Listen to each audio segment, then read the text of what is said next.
Ayan. Ito nga po. Yung kitchen. Bitawan mo. Dito. Naka-tiles na siya. Oh.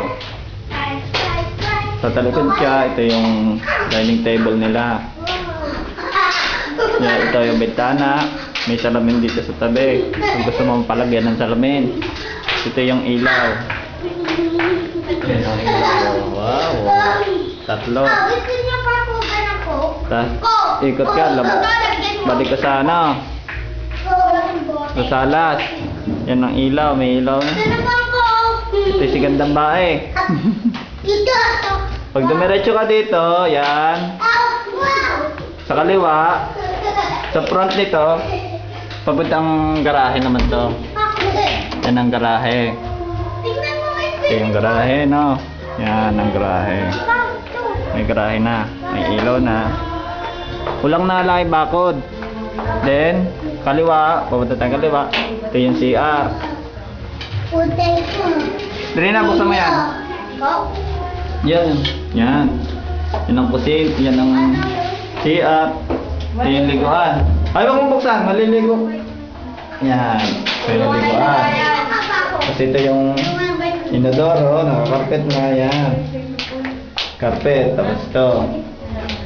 Lavatory.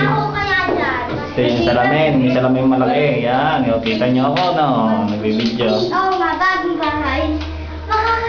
Tapos, lalabas ka, katapat naman.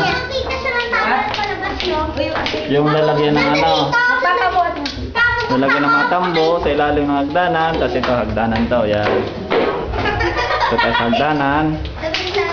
Kaya tayo akyat. Pakyat.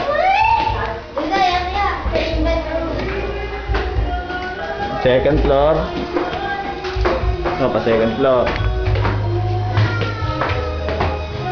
Itong sa kanan mo, pag tumingin ka, terrace naman ang garahe.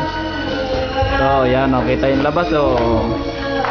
Yan, kita nyo, 5 hotel. Tapos ito yung ano, yung subdivision. Yung 5 bahay. Yan.